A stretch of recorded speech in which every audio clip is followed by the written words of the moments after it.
Alors ce soir, je voudrais vous parler du fruit que nous devons porter pour le Seigneur. Le Seigneur nous demande de porter du fruit et de porter beaucoup de fruits. Et si nous recevons sa parole dans nos cœurs, si nous sommes fidèles, nous allons porter du fruit pour lui. Parce que nous ne devons pas oublier qu'au jour du jugement, ce ne sont pas les miracles que nous aurons accomplis au nom du Seigneur qui vont nous juger. Certains même se verront refuser d'entrer au ciel parce que Jésus leur dira « Je ne vous ai jamais connus ». Pourtant, ils avaient accompli beaucoup de miracles au nom de Jésus, chassé beaucoup de démons, guéri beaucoup de malades, mais ils pratiquaient l'iniquité ou l'injustice. Et Jésus leur dit « Je ne vous ai jamais connus ». Donc l'idéal, c'est d'être fidèle et d'annoncer sa parole et de voir le Seigneur confirmer la parole par des miracles. Mais nous devons bien comprendre que quand le Seigneur confirme par des miracles, il ne va pas forcément confirmer la sainteté de notre vie, il va confirmer sa parole. Ce qui explique que ces hommes ont pu annoncer la parole de Dieu et voir beaucoup de miracles et se voir fermer la porte du ciel un jour. Ça paraît peut-être difficile à comprendre, mais c'est Jésus qui le dit. Alors pour ma part, je veux faire partie de ceux qui entendront un jour le Seigneur dire « Viens, bon et fidèle serviteur, rentre dans la joie de ton maître ». Vous ne voulez pas entendre ça aussi ? Donc nous ne l'entendrons que si notre vie a porté son fruit. Ce ne sont pas nos brochettes de médailles et nos campagnes évangéliques et nos miracles, nos prodiges qui vont nous donner quoi que ce soit dans le cœur du Seigneur si nous pratiquons l'iniquité ou si nous ne portons pas le fruit qu'il veut que nous portions. Et c'est le fruit qui nous jugera. Parce que le fruit, c'est le caractère de Jésus en nous. Et comme le Seigneur veut nous transformer à son image, il surveille de très près la croissance du fruit. Et ce soir, je voudrais vous parler un peu de ce fruit merveilleux qu'il veut produire dans nos vies. Dieu recherche son fruit dans nos vies. Il veille soigneusement sur chacun de nous. Vous savez que du matin au soir et du soir au matin, le Seigneur a les yeux fixés sur nous. Nous ne pouvons fixer les yeux que sur une seule personne à la fois.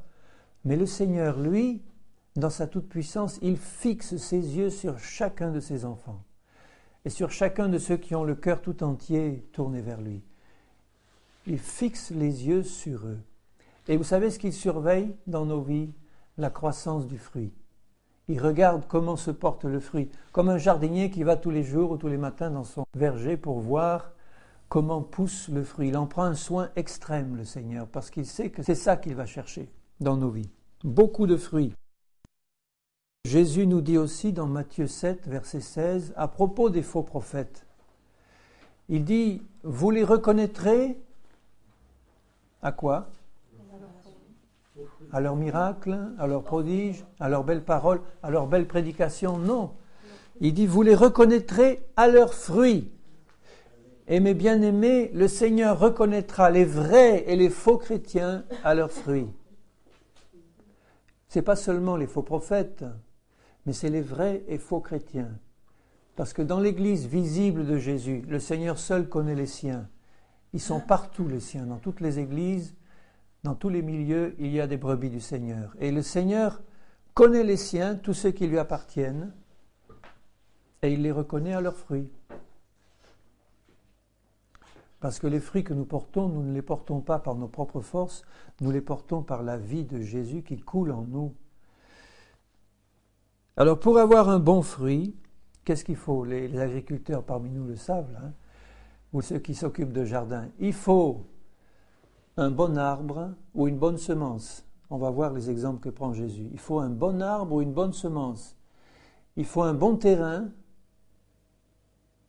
Et puis il faut des bonnes conditions générales, soleil, pluie, etc. au bon moment. Et il faut du travail. Parce que, bon, c'est vrai que ça pousse tout seul quand on en prend soin, mais il faut quand même en prendre soin. Des vignes, des arbres et tout ça. Alors, en ce qui concerne l'arbre, regardez dans Matthieu 7, ce que le Seigneur dit, verset 17. « Tout bon arbre porte de bons fruits. Le mauvais arbre porte de mauvais fruits. Un bon arbre ne peut pas porter de mauvais fruits, ni un mauvais arbre porter de bons fruits. » Ça, c'est très important pour nous, chrétiens. Parce que quand nous voyons comment le Seigneur surveille nos vies pour voir si elles produisent du fruit, il sait qu'elles ne peuvent produire du fruit que si l'arbre au départ est bon, c'est-à-dire s'il y a une vraie nouvelle naissance en Christ. On ne peut pas, par nos propres efforts de volonté, produire le fruit du Seigneur. On peut être religieux par nos propres efforts de volonté. On va essayer de produire par nos propres forces un fruit qui n'est pas le vrai fruit du Seigneur. Mais le bon arbre, c'est celui que le Seigneur plante à la nouvelle naissance. Il nous donne un esprit nouveau, parce que nous l'avons accepté comme Seigneur et Sauveur. Il a changé nos cœurs par son esprit. Il nous fait passer par une nouvelle naissance et c'est là que nous recevons la semence du bon arbre. Une semence de vie qui doit normalement, si toutes les conditions sont réunies par ailleurs, porter le fruit du Seigneur. Un bon arbre ne peut pas porter de mauvais fruits. Ça veut dire qu'un véritable chrétien né de nouveau ne peut pas pratiquer le péché. Il peut pécher, c'est sûr, ça nous arrive de broncher à tous, mais il ne peut pas vivre dans le péché et y rester et pratiquer. Il est sensible à la voix du bon berger dedans qui nous dit « Là, il y a quelque chose à changer. Tu comprends ? Oui, Seigneur, d'accord, je comprends. Je veux changer, Seigneur. » Il nous arrive d'avoir des faiblesses, il nous arrive d'avoir des chutes, mais quand on est un bon arbre planté par le Seigneur, on a le désir de changer ces choses et de se repentir devant Dieu et de confesser nos péchés, de demander pardon pour que la croissance continue à se faire. C'est à ça qu'on reconnaît un bon arbre. Donc quelqu'un qui se dit chrétien et qui vit ouvertement dans le péché et qui y reste et qui s'y plaît, moi je me pose des questions sur sa nouvelle naissance. Parce que le Seigneur dit, un bon arbre ne peut pas porter du mauvais fruit. Il peut avoir des problèmes de croissance, ou il peut avoir quelque chose qui freine la croissance de son fruit, mais il ne peut pas porter. Et de même, un mauvais arbre, une plante que le Seigneur n'a pas plantée, ne peut pas produire du bon fruit. Il ne peut pas. Un peu plus loin dans Matthieu 13, à propos de la parabole du semeur, il parle de la semence qui est plantée dans un bon terrain. Vous connaissez cette parabole, je ne vais pas y revenir, puisqu'il y a 4 sortes de terrains, le terrain dur, le terrain caillouteux, le terrain chargé de ronces et d'épines, et puis le bon terrain. C'est la même semence au départ, et cette semence, au verset 19 de Matthieu 13, il dit « Lorsqu'un homme écoute la parole du royaume, la semence, c'est la parole du Seigneur. Donc ce bon arbre que nous sommes quand nous naissons de nouveau, nous naissons par la parole du Seigneur. C'est la parole du Seigneur et le Saint-Esprit qui nous font naître de nouveau. C'est par la parole du Seigneur que nous naissons de nouveau. Et cette parole est une semence. On est à la fois l'arbre nouveau et la semence que le Seigneur plante dans nos cœurs. Il plante sa parole dans nos cœurs pour nous donner la vie, pour nous instruire. Et cette semence plantée dans un bon cœur doit produire du fruit pour le Seigneur. Et il dit que pour qu'elle produise du fruit, au verset 23, celui qui a reçu la semence dans une bonne terre, c'est celui qui entend la parole et la comprend, il porte du fruit. Dans l'évangile de Luc, le même passage, je n'ai plus la référence en tête, mais vous la retrouverez vous-même, mais le même passage de la parabole du semeur dit, c'est celui qui entend la parole dans un cœur honnête et bon, et qui la garde et qui porte du fruit. C'est ça la bonne terre. Donc si nous voulons porter du fruit, il faut que nous naissions de nouveau, que nous ayons une vraie, réelle nouvelle naissance en Christ. Et vous savez que le Seigneur dit dans Matthieu 3, 8, je vous lis le verset, parce que c'est là que tout commence, et c'est là qu'au départ, le Seigneur nous attend. Dans Matthieu 3, 8, il est dit, dans la bouche de Jean-Baptiste, « Produisez donc du fruit digne de la repentance et ne prétendez pas dire en vous-même, nous avons Abraham pour père. » Nous pourrions dire, nous avons le Seigneur pour père. Si nous disons que le Seigneur Jésus-Christ est notre Sauveur et que nous avons Dieu pour père, Dieu le Père pour père, à ce moment-là, nous ne devons pas prétendre l'être si nous ne sommes pas passés par une repentance qui se voit dans les fruits que nous portons. Et c'est là que ça commence au début. Vous comprenez que quand une conversion n'est pas sérieuse et n'est pas réelle, et quand notre cœur n'est pas travaillé par le Saint-Esprit pour être sensible à ce qu'il nous montre quand il nous parle de nos péchés, à ce moment-là, on ne peut pas parler de quelqu'un qui va produire du fruit digne d'une repentance réelle. On ne doit pas aller trop vite pour amener des âmes au Seigneur. Enfin si, vous comprenez ce que je veux dire, hein? On ne doit pas le faire à la va-vite. On doit vraiment être loin du Saint-Esprit pour apporter à cette âme-là tout le message de l'Évangile qui permet au Saint-Esprit de donner la repentance pour que la vie au départ soit vraiment la vie du Seigneur. Dire par exemple, venez à Jésus, il est bon, il va régler tous vos problèmes, parce que c'est un Dieu qui vous aime et qui est merveilleux, c'est vrai. Mais si on se contente de dire ça aux âmes qui cherchent, ce n'est pas suffisant. Il faut parler du péché, il faut parler du sacrifice pour le péché, il faut montrer en quoi le péché mène à la mort, il faut montrer la conséquence du péché, la mort, il faut parler de la croix, il faut parler de Jésus mort en croix pour nous, il faut annoncer l'expiation, il faut annoncer ces grandes vérités de l'Évangile qui permettent au Saint-Esprit de travailler le cœur en profondeur pour donner la repentance. J'en parlais avec des frères et sœurs aujourd'hui à propos du pardon. Quand le Seigneur nous dit par exemple, pardonnez, si vous voulez que votre Père Céleste vous pardonne, pardonnez. C'est un ordre du Seigneur. Et il me posait la question en disant, est-ce que tu n'as pas du mal à pardonner? Je dis, pour moi, le problème est réglé. Honnêtement, il est réglé devant Dieu. À partir du jour où le Seigneur m'a montré, mais alors profondément dans mon cœur, ce que lui m'avait pardonné et la grandeur du poids qui pesait sur ma vie, ce poids de péché que Dieu a enlevé par son pardon, ça n'a rien de comparable avec la moindre des offenses qu'on peut me faire. Les offenses que moi j'ai faites à Dieu par mes péchés n'ont rien de comparable aux offenses que les autres peuvent me faire. Donc si Dieu m'a tout enlevé ce fardeau par son pardon, il m'a fait comprendre que moi aussi je devais pardonner aux autres pour la moindre des offenses, ou la plus petite ou la plus grande qu'ils peuvent me faire, simplement parce que j'ai constamment dans le cœur le souvenir du pardon de Dieu pour moi. À ce moment-là, je suis capable de pardonner parce que j'ai toujours le souvenir de mon propre pardon.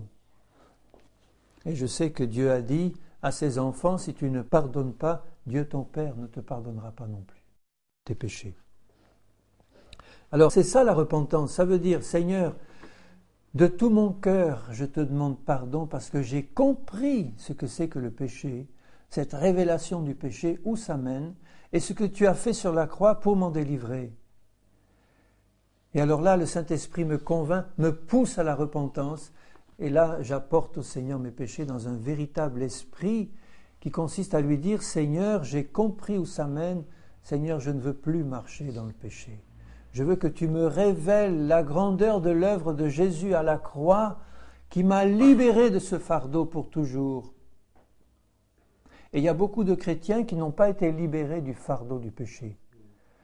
Soit qu'on leur a mal expliqué les mystères de la croix, soit qu'ils les ont mal reçus dans leur cœur, mais ils n'ont pas été libérés de ce fardeau du péché. Je vais lire quelques versets dans Romains 6. On parle de fruits, je vous rappelle. Dans Romains 6, verset 22, l'apôtre Paul dit ceci aux chrétiens.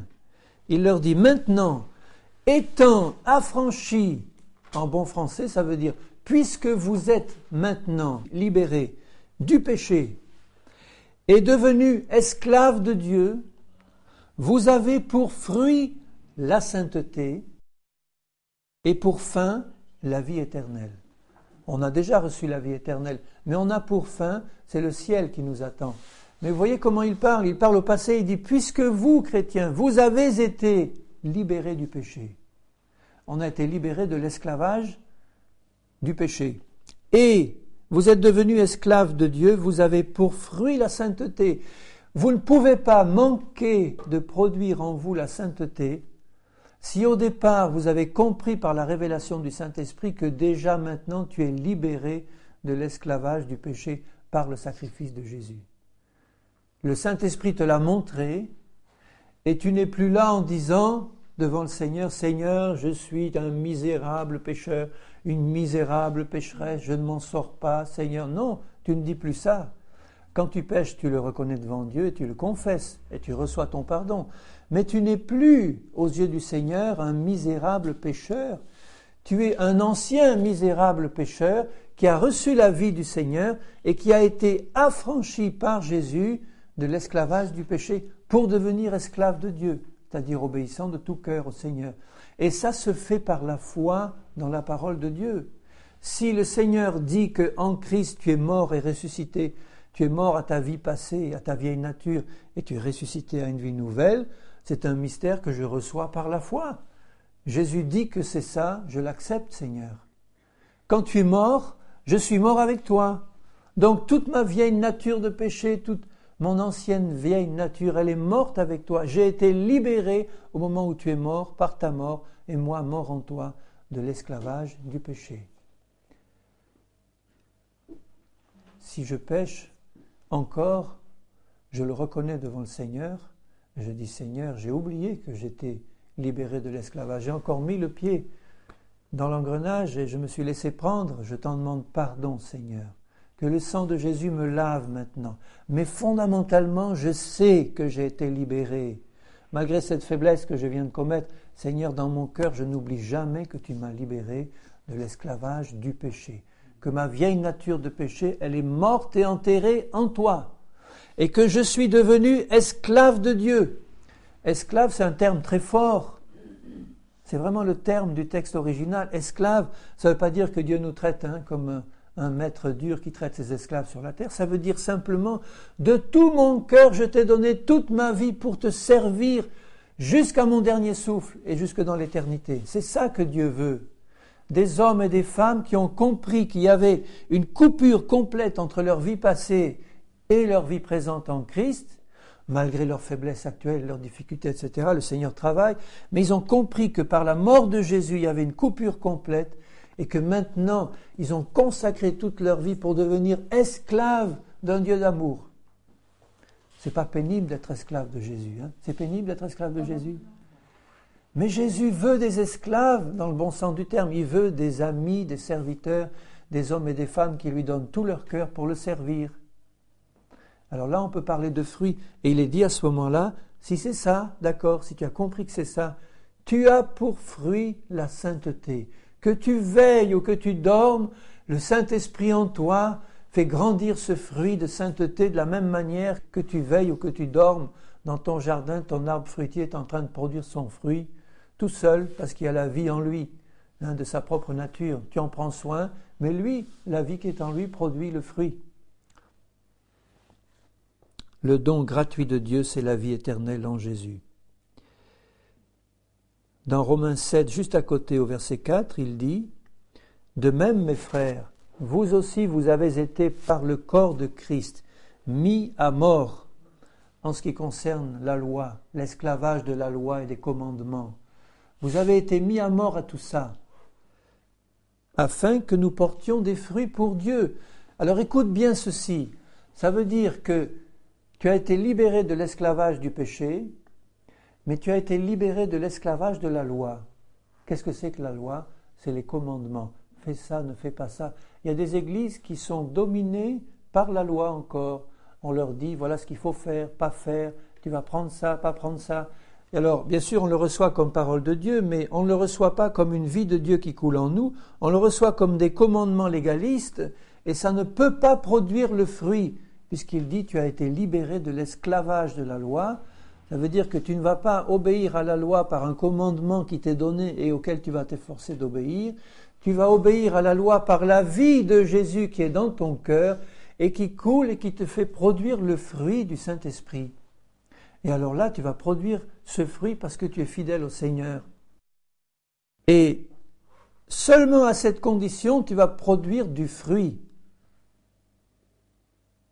On le sent quand il y a un esprit légaliste qui travaille dans la vie d'un chrétien, d'un frère, d'une sœur, ça se sent. Le Seigneur nous dit, tu as été libéré par ma mort, dans mon corps de l'esclavage de la loi. Seul Jésus a pu pratiquer toute la loi, et en recevant Jésus, nous recevons la parole vivante du Seigneur. Il met sa loi dans nos cœurs, et nous la vivons naturellement quand nous marchons par l'Esprit, pour produire du fruit.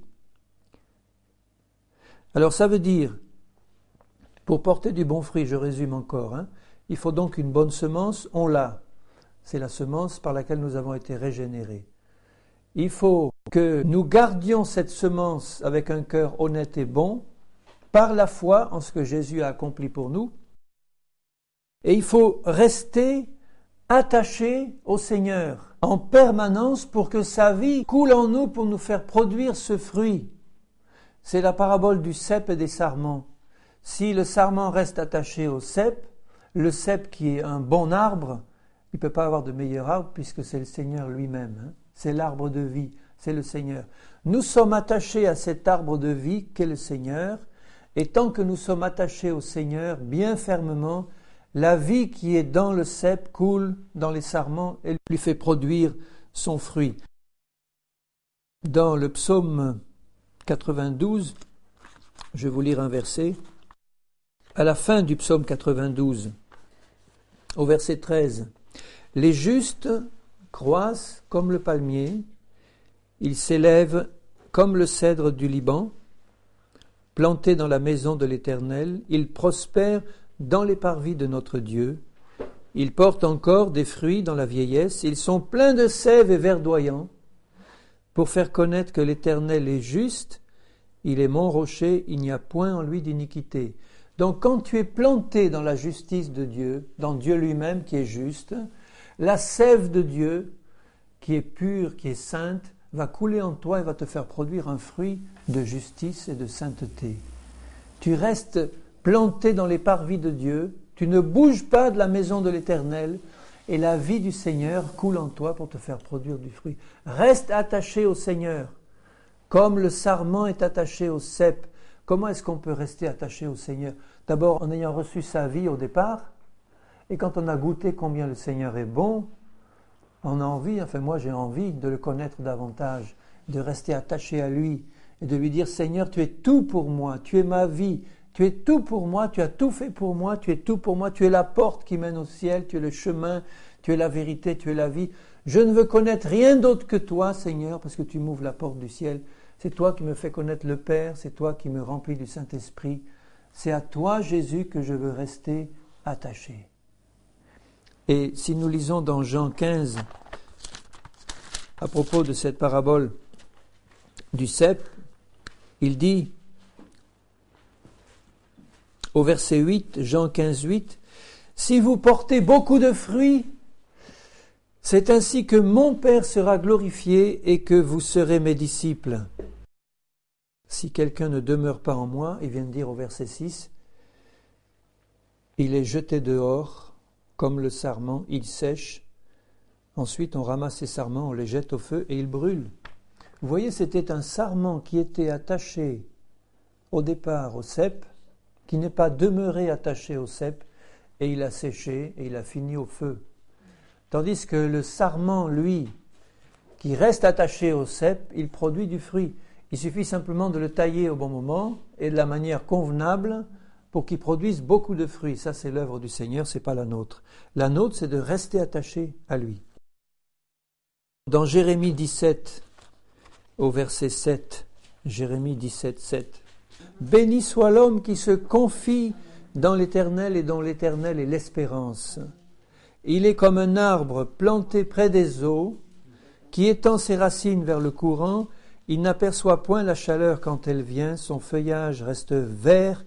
Dans l'année de la sécheresse, il n'a point de crainte, et il ne cesse de porter du fruit. » Si nos racines sont plongées dans Jésus, nous n'allons pas cesser de porter du fruit.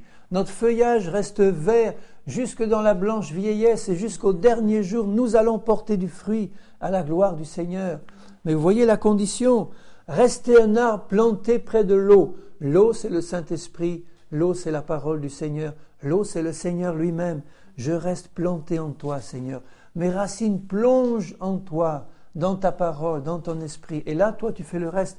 tu me donnes la vie, parce que je me confie en toi, tu me feras porter du fruit. Et il ne cesse pas de porter du fruit. J'aime bien ça aussi, hein. Il n'y a pas d'arrêt, il n'y a pas de saison pour le Seigneur. On ne cesse pas de porter du fruit. Il y a des arbres, certaines espèces d'arbres qui portent du fruit toute l'année, dans certains pays. Hein, ils n'arrêtent pas, comme ça. Et là, c'est un signe de foi, parce que se confier en l'Éternel, c'est un signe de foi. Donc, rester attaché au Seigneur, ça veut dire marcher dans sa justice, être dans ses parvis, et marcher dans la foi au Seigneur et en sa parole. Ensuite, pour porter du fruit, il faut du travail. Le travail peut être le mien et celui du Seigneur. Celui du Seigneur, je le laisse faire son travail, il le fait bien. Mais dans 2 Timothée 2,6, l'apôtre Paul dit au jeune Timothée, il lui dit ceci, donc c'est pour nous aussi. Dans 2 Timothée 2,6, je lis à partir du verset 1er pour voir le contexte. Toi donc, mon enfant, il me parle à moi, il vous parle à vous. Fortifie-toi, mon enfant, fortifie-toi. Il ne dit pas Jésus va te fortifier, laisse-le faire. Il dit fortifie-toi dans la grâce qui est en Jésus-Christ. Ce que tu as entendu de moi en présence de beaucoup de témoins, confie-le à des hommes fidèles qui soient capables de l'enseigner aussi à d'autres. Souffre avec moi comme un bon soldat de Jésus-Christ. Il n'est pas de soldat qui s'embarrasse des affaires de la vie, s'il veut plaire à celui qui l'a enrôlé. Et l'athlète n'est pas couronné s'il n'a pas combattu suivant les règles. Donc là, il donne l'image du soldat qui combat comme il doit combattre, hein, avec des armes bien entretenues et une technique bien rodée. Et il parle aussi de l'athlète qui combat suivant des règles. Dans les 2 cas, il parle d'efforts, de combats. Vous connaissez des combats qui sont faciles, où vous êtes dans votre hamac à lutter contre l'ennemi qui vous... Non, un combat, c'est pas ça. Hein? Les militaires le savent. Et l'athlète aussi. Parce qu'un athlète, pour remporter la couronne, vous savez quel entraînement il doit subir. Pour nous, chrétiens, ça veut dire simplement, passe du temps avec ton Seigneur. Passe du temps avec sa parole. Passe du temps dans la prière. Passe du temps dans la communion fraternelle. Passe du temps à écouter sa parole ou à la méditer. Travaille aussi à la mettre en œuvre dans ta vie. Et il dit, il faut que le laboureur travaille avant de recueillir les fruits. Comprends ce que je dis, le Seigneur te donnera de l'intelligence en toutes choses. Donc je dis, Seigneur, j'ai un travail à faire pour moi. Tout est donné par la foi, hein, mais la foi sans les œuvres n'est pas la foi. Elle est morte. Donc, ma foi dans le Seigneur Jésus va me faire travailler à mon salut avec crainte et tremblement, au sens où je vais écouter le Seigneur et je vais faire ce qu'il me demande de faire et je vais lui consacrer ma vie et je vais travailler à produire ce fruit. Alors, ne confondez pas, quand je dis travailler, il ne s'agit pas d'un effort de volonté pour produire le fruit par mes propres efforts. Il s'agit simplement de surmonter par la foi les obstacles qui se présentent devant moi. Parce qu'il y a constamment des obstacles. Il y a des attaques de l'ennemi, notre ennemi invisible qui est le diable, qui est le malin, qui veut constamment me mettre des pièges sous mes pieds, me séduire, me faire tomber, me tromper, etc. Il y a des frères et des sœurs charnels qui peuvent aussi être des sujets de difficulté pour nous, ou bien, toutes sortes de problèmes qui peuvent se présenter, des épreuves de la foi, une difficulté qui se présente, une maladie qui nous attaque brusquement, une difficulté sur notre chemin. Ce sont des montagnes qui se dressent et le Seigneur nous dit, tu peux les enlever par la foi, mais ça va te demander un effort de foi, ça va te demander à lutter quelquefois dans la prière, à résister à l'ennemi, ça va te demander de faire un effort par la foi, mais le Seigneur le concrétisera en réponse à ta foi. Dans Jacques, un peu plus loin, 5 et au verset 7, Soyez donc patients, frères, jusqu'à l'avènement du Seigneur. Voici le laboureur attend le précieux fruit de la terre, prenant patience à son égard jusqu'à ce qu'il ait reçu les pluies de la première et de l'arrière-saison. Vous aussi soyez patients, affermissez vos cœurs, car l'avènement du Seigneur est proche. Il parle de la patience du laboureur qui a fait tout ce qu'il fallait faire et qui attend maintenant le fruit. Mais ce fruit-là, il a besoin de patience pour le voir venir, parce qu'il viendra en son temps. Les promesses du Seigneur s'accompliront toutes dans notre vie si nous croyons dans le temps du Seigneur. En leur temps, elles s'accompliront. Certaines s'accomplissent immédiatement, c'est un miracle, mais d'autres prennent du temps. Abraham a attendu 25 ans son fils. Jésus a guéri instantanément les malades. Mais nous pouvons attendre certaines promesses, et quand elles durent, le Seigneur dit « Sois patient, fais comme le laboureur qui attend ». Mais si le laboureur a fait tout ce qu'il fallait, s'il a préparé sa terre, s'il a mis la bonne semence, la bonne plante, qu'il a arrosée, il peut rester dans la foi, il va voir la récolte venir. Si tu as fait tout ce qu'il fallait pour rester attaché au Seigneur, pour marcher dans sa justice et dans la foi, et pour garder ses paroles et ses promesses dans ton cœur, Jésus dit, tu les verras s'accomplir. Crois que tu les as reçus. Le laboureur qui a fait tout ce qu'il fallait, qui a mis la meilleure semence et qui a tout fait, vous croyez qu'il n'est pas dans la foi, dans son cœur? Il sait que ça va venir un jour. Il ne va pas constamment venir déterrer cette petite semence pour voir si elle pousse. Il a tout fait ce qu'il fallait faire, il l'a arrosé, il a mis de l'engrais, il a tout fait. Il sait que tant qu'il y a de la vie dans cette semence, elle va grandir, elle va pousser, elle va produire sa récolte. Il a fait ce qu'il fallait. De même, si nous restons dans cette foi vivante dans le Seigneur et dans sa parole, elle va produire son fruit. Même si tu ne vois rien pousser aujourd'hui, même si tu sens encore tous les symptômes de la maladie, si dans ton cœur la bonne semence est plantée, si tu sais que tu as planté la bonne semence, c'est-à-dire la parole du Seigneur, et que tu la gardes là, un jour tu vas voir une petite chose pousser là, sortir, et tu vas te réjouir parce que tu dis la récolte approche. Tu es dans la foi.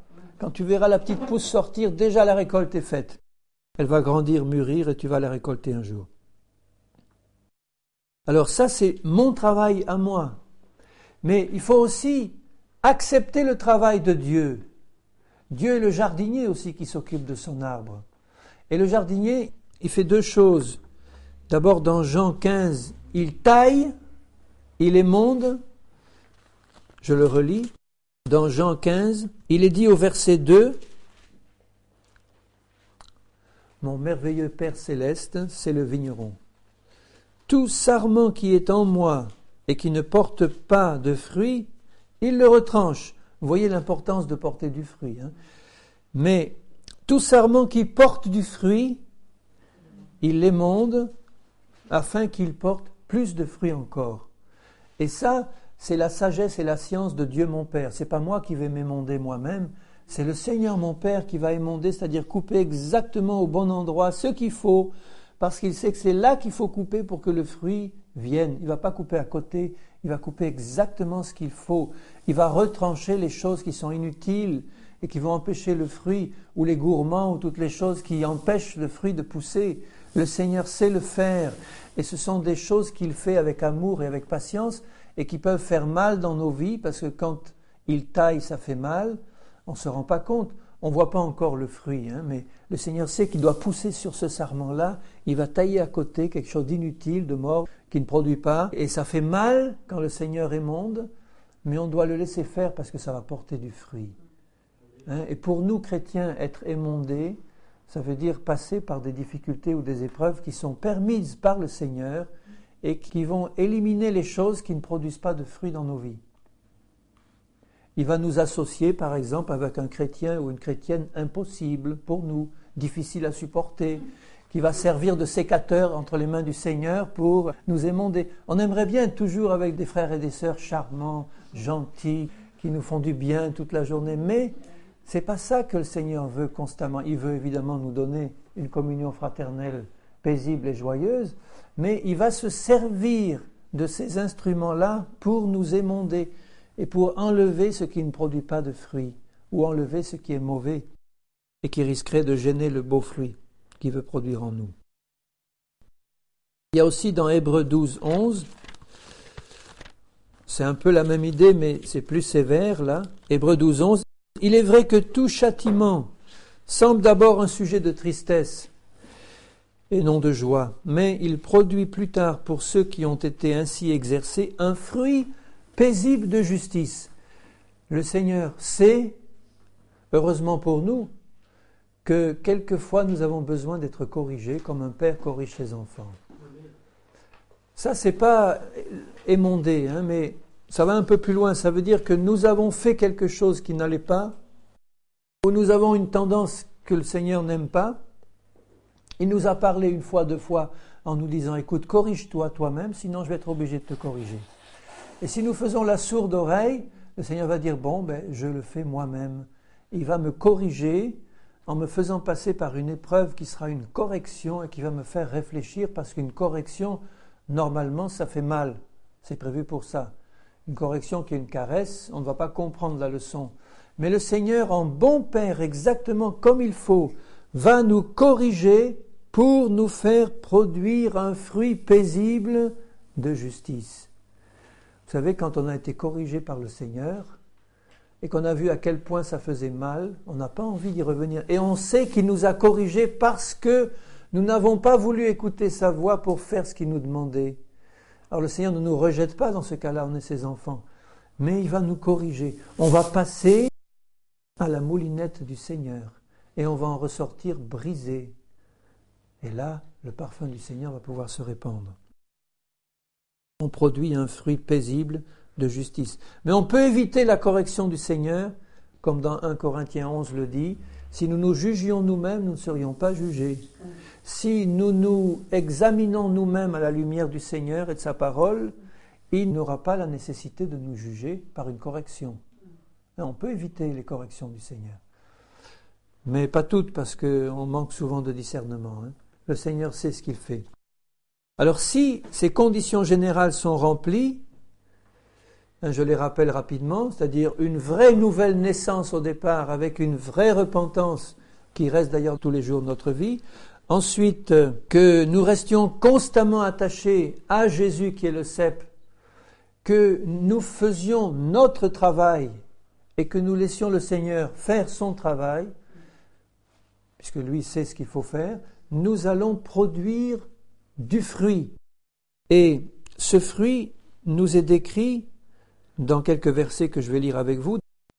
Il y a deux types de fruits que nous allons produire, ou que nous produisons en ce moment. Le premier type de fruit, Colossiens 1,9, c'est pour cela que depuis le jour où nous en avons été informés, nous ne cessons de prier Dieu pour vous et de demander que vous soyez remplis de la connaissance de sa volonté, donc de sa parole, en toute sagesse et intelligence spirituelle, pour marcher d'une manière digne du Seigneur et lui être entièrement agréable, portant des fruits en toutes sortes de bonnes œuvres et croissant par la connaissance de Dieu.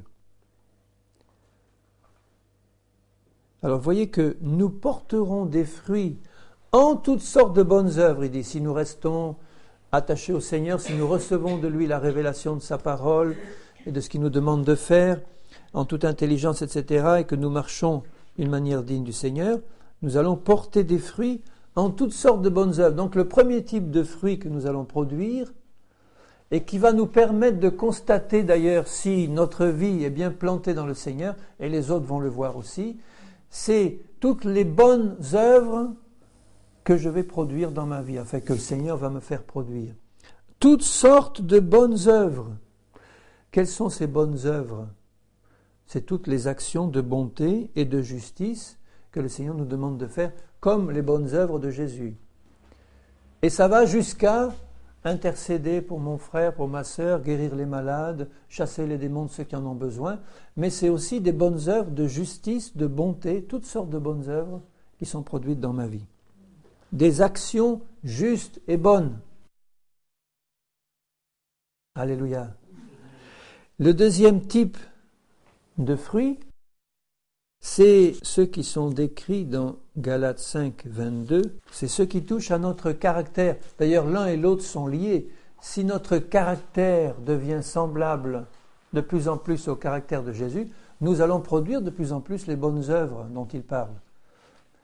Les deux doivent être liés parce que on peut produire certaines bonnes œuvres sans avoir le caractère de Jésus. Ça, c'est le légalisme aussi religieux. On peut faire des choses qui sont apparemment justes, mais on ne les fait pas par une action d'amour qui vient du cœur, du caractère de Jésus qui est formé en nous. Donc il faut les deux. Il faut que nous puissions voir et que les autres voient toutes ces bonnes œuvres faites dans notre vie, mais il faut que ça découle de la formation du caractère de Jésus en nous. Le fruit de l'Esprit, le fruit du Saint-Esprit. Il dit au verset 22 du chapitre 5 de Galates, le fruit de l'Esprit, c'est l'amour, la joie, la paix, la patience, la bonté, la bienveillance, la fidélité ou la foi, la douceur, la maîtrise de soi. Et bien d'autres encore qui sont dans d'autres passages. Le fruit du Saint-Esprit. Alors, je les relis une fois, parce que chaque fois que je relis ce passage, ce verset, j'ai un miroir qui me permet de me voir moi-même. Seigneur, où j'en suis vis-à-vis de la patience, où j'en suis en ce qui concerne l'amour fraternel, la douceur, où j'en suis, Seigneur, éclaire-moi que je me vois dans la glace. L'amour, d'un Corinthiens 13, qui supporte tout, qui comprend tout. La joie céleste, la paix des enfants de Dieu, des enfants de paix, du prince de paix, la patience,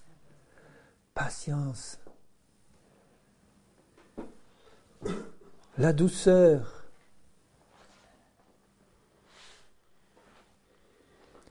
la bonté, la bienveillance, être bienveillant.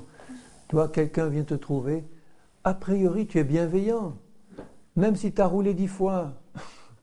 Bon, tu vas peut-être te méfier, être prudent, mais tu vas être bienveillant quand même. Tu ne vas pas garder un préjugé mauvais contre lui, parce que Dieu a pu faire un miracle et répondre à tes prières et le changer complètement. Bienveillant, fidélité à nos frères, à nos sœurs, au Seigneur d'abord, à sa parole, douceur, la douceur de Christ, la maîtrise de soi ou la tempérance. Alors, il dit aussi, ceux qui sont à Jésus-Christ, au verset 24, ont crucifié la chair avec ses passions et ses désirs, c'est fait. Si nous vivons par l'Esprit, marchons aussi selon l'Esprit. Ça veut dire, si nous sommes plantés dans le Seigneur comme nous venons de le voir, et si nous laissons sa vie couler en nous parce que notre foi est attachée au Seigneur, eh bien le fruit va grandir en nous et nous allons veiller et observer, et le Seigneur aussi, si nous le produisons. Là où ça devient inquiétant, c'est quand nous ne voyons pas le fruit grandir en nous. Si quand le temps passe, nous ne voyons pas notre patience augmenter, notre douceur, etc. C'est quand nous retournons et quand nous regardons sur une certaine période que nous pouvons nous évaluer à la lumière du Seigneur et voir si le fruit a grandi. Je ne pense pas que ce soit difficile de remarquer dans nos vies s'il y a certains aspects du fruit qui grandissent ou s'il y en a d'autres qui stagnent ou si au contraire il y en a qui diminuent. Alors là c'est grave. Là je dois retourner au pied du Seigneur dans la repentance en disant Seigneur tu vas me montrer ce qui ne va pas. Mais de toute manière quand nous nous plaçons à la lumière du Seigneur en disant Seigneur montre-moi, ouvre mes yeux pour que je vois si le fruit que tu es en train de produire en moi il grandit ou pas. C'est pas moi qui le produis, c'est ta vie qui coule en moi qui le produit. Prenez toujours l'image du cep. La grappe, elle n'est pas produite par l'effort du sarment. Elle est produite simplement par la vie du cep qui coule. Tout a été fait en sorte pour que le fruit se manifeste. C'est pas un effort du sarment. Le sarment reste attaché au cep et la vie du cep produit le fruit, qui est dans la nature même du sarment et du cep de produire ce fruit. Donc, le sarment, il pourrait simplement regarder et voir si le fruit vient. Si le fruit ne vient pas, il peut se poser la question, il y a quelque chose qui ne va pas. Là, la différence avec nous, elle est évidente parce que le sarment, il ne se pose pas ces questions. Mais nous, en tant que sarment vivant, nous pouvons regarder si notre vie produit ce fruit. Et si elle ne le produit pas, ou si elle ne le produit pas assez, il faut retourner à genoux au pied du Seigneur Jésus en disant « Seigneur, il faut que tu me montres. Je veux voir ton fruit produit en moi et ton fruit grandir. C'est ça qui te glorifie. » Il dit bien le Seigneur, si vous produisez beaucoup de fruits, c'est ainsi que vous glorifierez le Seigneur. Montre-moi, Seigneur. Et vous remarquez que tous ces aspects-là se résument en un seul mot, le premier, l'amour. Parce que quand tu es dans l'amour, tu es dans la joie. Quand tu es dans l'amour, tu es dans la patience. Quand tu es dans l'amour, tu ne fais pas de mal à ton prochain. Tu ne l'accuses pas injustement, tu ne te mets pas en colère contre lui, etc. L'amour agapé de Christ, quand il me remplit, me fait produire tout le reste du fruit de l'esprit. Et l'amour, c'est le cœur même du Seigneur Jésus. La vraie, la seule religion qui vaille, c'est celle de l'amour. Et tout dans ma vie de chrétien se résume à ça. J'ai encore dans mes oreilles le cri de mon propre père qui s'est converti quelques semaines avant de mourir, après une vie droite aux yeux des hommes, très droite, mais il n'avait pas compris certaines choses qu'il a comprises quelques semaines avant de mourir. Il a accepté le Seigneur, il a demandé le baptême, il a été baptisé et tout. Il est parti dans la paix, il est parti dans le salut. Mais je me rappelle le cri de son cœur quand nous prions ensemble quelques semaines avant sa mort. Il a dit ceci, « Mon doux Jésus, apprends-moi à aimer. » Mon doux Jésus, apprends-moi à aimer. Voilà le cri de son cœur. C'était le cri du Saint-Esprit dans son cœur. Parce que vraiment, si ce n'est pas ça le cri de notre cœur, Seigneur Jésus, remplis-moi de ton amour. Tout le reste n'a aucune valeur à tes yeux. Si j'accomplis toutes les œuvres grandioses, guéris tous les malades du monde, si je ne suis pas rempli de ta compassion et de ton amour, Seigneur, mais qu'est-ce que c'est que cette religion? Aucune valeur à tes yeux. Hein? Ce qui va me distinguer dans ce monde, c'est l'amour du Seigneur qui remplit mon cœur. Ce qui va attirer les âmes au Seigneur Jésus, c'est l'amour de Jésus déversé dans mon cœur et se déversant dans ma vie par toutes sortes de bonnes œuvres, de patience, d'amour, de compassion, etc. C'est ça qui va attirer au Seigneur, l'amour de Dieu dans mon cœur. Et si l'amour de Dieu ne remplit pas mon cœur, le reste n'a pas vraiment d'importance. Le reste n'a pas d'importance du tout. S'il n'y a pas l'amour, il n'y a rien. Mais s'il y a l'amour, je vais aussi demander tout le reste au Seigneur, y compris les miracles, les guérisons, les signes et les prodiges. Je ne vais pas manquer de demander, mais je ne vais jamais oublier que pour le Seigneur, l'essentiel, c'est l'amour. Et je préférerais 100 fois vivre dans une église où il n'y a, entre guillemets, que l'amour et aucun miracle, aucun signe, aucune guérison, que dans une église où, comme chez les Corinthiens, il ne leur manquait aucun miracle, aucun prodige, mais où vous avez des problèmes d'amour et des problèmes de sanctification. Je préférerais avoir les deux. Hein. L'idéal, c'est d'avoir les deux. Comme dans la vie du Seigneur Jésus. Jésus était rempli d'amour et rempli de puissance. Mais la puissance sans l'amour, c'est dévastateur. Alors, les deux dans nos vies. Mais d'abord, l'amour du Seigneur. C'est ça le fruit. Nous allons être jugés et nous sommes jugés maintenant. Maintenant, tu entends, au bon sens du terme, Seigneur, le Seigneur voit ta vie et il apprécie la valeur de ta vie à la proportion de son amour qui est dans ton cœur et qui se manifeste dans ta vie. Pour ta femme, pour ton mari, pour tes enfants, pour tes frères, pour tes sœurs, pour ceux qui sont autour de toi, pour les païens. C'est l'amour du Seigneur qui représente la vraie valeur à ses yeux, donc au mien. Et rappelle-toi que si tu es rempli de l'amour de Jésus, tu vas faire de mal à personne. Prions pour ça. Demandons-le au Seigneur. Seigneur, remplis-moi de ton amour. Remplis-moi, Seigneur. Il est merveilleux l'amour du Seigneur. Dans Jacques 3, verset 13, c'est l'application de ce que nous venons de dire. Lequel d'entre vous est sage et intelligent, qu'il montre ses œuvres par une bonne conduite avec la douceur de la sagesse. Mais si vous avez dans le cœur un zèle amer et un esprit de dispute. Ne vous glorifiez pas et ne mentez pas contre la vérité.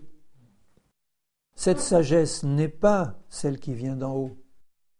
Elle est terrestre, charnelle, diabolique. Vous vous rendez compte? Tu peux être rempli de zèle pour le Seigneur, mais d'un zèle amer, Dieu dit qu'il est diabolique. Parce qu'il n'y a pas l'amour. Un zèle terrible, mais dévastateur. Parce que là où il y a un zèle amer et un esprit de dispute, c'est-à-dire de fanatisme, d'accusation, de critique, on ne voit que les défauts des autres, on ne voit que ce qui ne va pas, il y a du désordre et toutes sortes de mauvaises actions. La sagesse d'en haut est premièrement pure, ensuite pacifique, modérée, conciliante, pleine de miséricorde et de bons fruits, sans duplicité ni hypocrisie. Le fruit de la justice est semé dans la paix par ceux qui recherchent la paix. Vous voyez, la sagesse pleine de bons fruits, là il n'emploie pas le mot amour, mais on voit bien que l'amour est derrière tous ces termes-là. La sagesse d'en haut, c'est la sagesse de Dieu, c'est l'amour du Seigneur. Dieu est amour. Sa sagesse est imprégnée totalement de son amour. Même sa justice est imprégnée de son amour. Mais la sagesse d'en haut est premièrement pure, pacifique, modérée, conciliante, pleine de miséricorde et de bons fruits, pleine d'amour, sans hypocrisie. C'est-à-dire qu'il n'y a pas de façade d'amour et derrière un zèle amer et un esprit de dispute ou de critique mauvaise. Il y a une façade d'amour et il y a une réalité d'amour derrière. Pas d'hypocrisie. Et nous avons tous besoin de nous sonder devant le Seigneur, moi le premier, pour dire « Seigneur, montre-moi dans ma vie tout ce qui est encore hypocrisie, duplicité, manque de miséricorde, de modération, de conciliation, etc. D'impureté. Pour que je m'en repente, Seigneur, et que tu me changes, que tu me laves dans ton sang, et que tu me remplisses de ton amour, Seigneur. » Amen. Alléluia. Dans Ésaïe 32, verset 17, dans ce chapitre 32, il parle du roi qui régnera selon la justice. Et nous savons que notre grand roi revient régner sur la terre pour y faire régner sa justice entière. Mais déjà dans nos vies, si notre roi, le Seigneur Jésus, règne sur le trône de notre vie comme un maître absolu, au verset 1er du chapitre 32 d'Ésaïe, alors le roi régnera selon la justice, et les princes gouverneront avec droiture. Chacun sera comme un abri contre le vent et un refuge contre la tempête. Chacun dans ton église, est-ce que tu peux être dans ton église, dans ton groupe, un abri contre la tempête pour ton frère, ta sœur, et un refuge contre le vent qui souffle? Si tu es dans la justice du Seigneur, tu seras cet abri, tu seras ce refuge. Comme des courants d'eau dans un lieu desséché, comme l'ombre d'un grand rocher dans une terre altérée. Ça, pour moi, c'est le symbole de l'amour présent. Quand l'amour est là présent, le roi de justice, qui est le Seigneur d'amour, quand il règne dans mon cœur, je suis un abri, un refuge, un courant d'eau, et comme l'ombre d'un grand rocher pour tous ceux qui m'entourent, parce que j'ai le Seigneur dans mon cœur.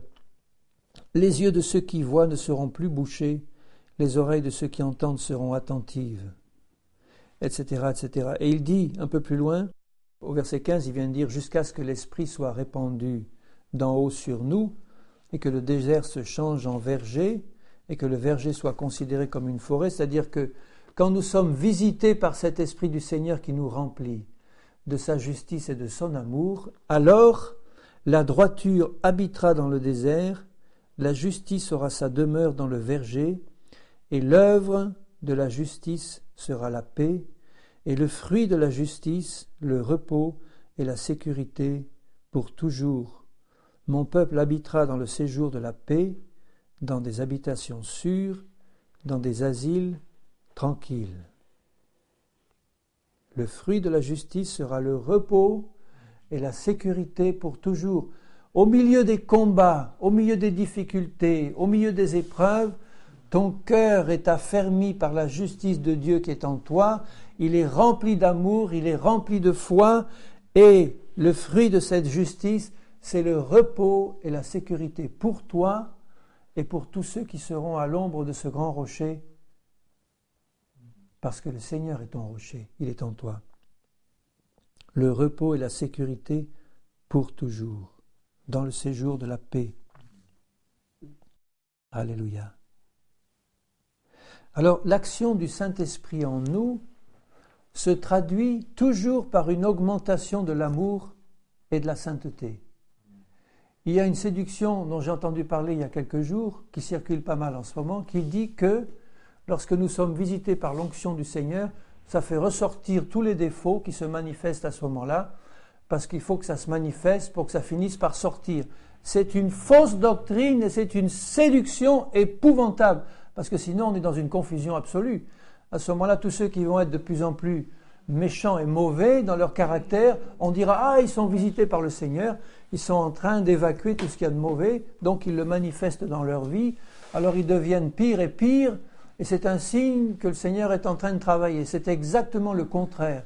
C'est un signe qu'un démon est en train de travailler, ou la chair est en train de travailler pour te rendre pire, parce que chaque fois que le Seigneur te visite par une onction véritable, il illumine les yeux de ton cœur sur tes défauts et sur tes péchés, et tu les abandonnes, et le Seigneur te fait porter du bon fruit. Donc quand le Seigneur te visite par son onction, tu portes un fruit de sainteté et de justice. C'est ça que tu portes. Et le dernier verset que je lirai, c'est dans 2 Jean 8. Jean, l'apôtre de l'amour, il nous dit « Prenez garde à vous-même, afin que nous ne perdions pas le fruit de notre travail, mais que nous recevions une pleine récompense. » Il venait juste de dire au verset 7, « Plusieurs séducteurs sont entrés dans le monde, qui ne confessent pas que Jésus-Christ est venu en chair, etc. » L'esprit de séduction est entré dans le monde, et en ce moment il y travaille beaucoup. Et il ajoute aussitôt, « Prenez garde à vous-même pour ne pas perdre le fruit. » Et le fruit, tu peux le perdre si tu ne veilles pas et si tu te laisses séduire. Si tu te laisses séduire par des choses qui ne sont pas la parole du Seigneur, par un autre évangile, par un autre Christ, un autre Jésus, un autre esprit, à ce moment-là, il est évident que le fruit que tu vas produire ne sera plus le bon fruit du Saint-Esprit. Donc le Seigneur nous dit, veille et fais attention où tu marches, où tu mets les pieds, sois prudent comme un serpent, dit Jésus, et doux comme une colombe, sois prudent pour voir où tu marches et pour veiller afin de prendre garde à toi-même pour que tu ne perdes pas le fruit de ton travail. Et nous savons que si nous restons fidèles au Seigneur et à sa parole, lui-même veillera sur nous. Veiller sur nous ne servirait à rien si le Seigneur ne veillait pas sur nous pour nous garder. Mais il va nous garder si nous restons fidèles et si nous gardons sa parole. Il le dit dans le 3e chapitre de l'Apocalypse, « Parce que tu as gardé ma parole, parce que tu as persévéré dans ma parole, je te garderai aussi à l'heure de la tentation qui vient sur le monde entier pour l'éprouver. » Donc si nous voulons continuer à porter du fruit, et ce fruit d'amour qu'il veut voir manifester dans nos vies, nous devons constamment veiller sur nous-mêmes et les uns sur les autres. C'est un signe de mon amour pour mes frères et mes sœurs si je surveille aussi la croissance du fruit, mais avec un bon esprit, pas un esprit de critique, un bon esprit parce que je surveille le fruit que Dieu produit dans ma vie. Je vais aussi regarder si ce fruit est produit dans la vie de mon frère et de ma sœur. Je vais l'exhorter, je vais l'aider à prendre conscience des mauvais fruits qu'il peut produire. Alors je ne dois pas craindre de perdre le fruit, je dois simplement craindre de me détacher du Seigneur. Et je n'ai pas cette crainte dans mon cœur puisque je l'aime. Je dois simplement veiller à tout faire pour rester attaché profondément à mon Seigneur Jésus et à sa parole. En restant attaché au Seigneur et à sa parole, et en ayant un cœur bien disposé et obéissant, je vais produire du fruit parce que le Seigneur va le faire produire en moi. Beaucoup de fruits. Ça veut dire que je vais être de plus en plus rempli d'amour. Voilà. Plus je vais être rempli d'amour, et plus le fruit du Seigneur va être visible dans ma vie. Est-ce que nous désirons que le Seigneur fasse ce travail dans notre vie? Amen. Hein? On ne peut pas être enfant du Seigneur sans le désirer. Mais nous ne trompons pas de but et d'objectif. Hein? Ne recherchons pas avant tout les miracles, les prodiges, les guérisons et la puissance du Seigneur. Je les recherche ardemment parce que je veux accomplir les œuvres du Seigneur, mais pas avant tout. Avant tout, je vais rechercher le fruit du Seigneur parce que mes frères et sœurs vont surtout profiter de l'amour de Dieu qui se manifeste en moi. Et moi, je vais surtout profiter de l'amour du Seigneur qui se manifeste en vous. On est un corps et ce corps est lié par des liens d'amour. Le lien de la perfection, c'est l'amour. Hein, d'accord? Alors faisons-en pour nos vies un sujet de prière et pour nos frères et nos sœurs. Seigneur, je veux te prier pour ma part que tu continues à travailler dans ma vie pour m'émonder, pour me façonner, pour me corriger, Seigneur, pour que je produise beaucoup de fruits pour toi et beaucoup d'œuvres justes pour toi, Seigneur. Et je veux te prier pour que tu fasses ce travail, que tu l'achèves, que tu l'amènes à la perfection pour le jour de Christ, Seigneur, et que tu n'épargnes aucun effort pour m'amener à cette perfection que tu veux voir dans ma vie. Je te prie pour mes frères et sœurs, je te prie d'ouvrir nos yeux sur nos imperfections, sur nos faiblesses, sur nos manquements, sur nos péchés, Seigneur, sur le mal que nous pouvons faire aux autres, à nos frères, à nos sœurs autour de nous. Ouvre nos yeux, Seigneur, et change-nous à l'image de Jésus. Remplis-nous de ton amour, remplis-nous du bon fruit de ton esprit, Seigneur, que nous mettions les premières choses en premier, la recherche du caractère de Jésus en nous. Seigneur, fais-le par ta puissance, Seigneur. Je crois que tu peux le faire et je m'attends à toi. Je sais que tu veux le faire et je m'attends à toi. Seigneur, remplis-nous de ton esprit à déborder. Renouvelle-nous dans ton amour chacun, Seigneur. Qu'en sortant d'ici, nous soyons renouvelés dans ton amour. Que cet amour se manifeste autour de nous. Seigneur, je te le demande au nom de Jésus. Amen.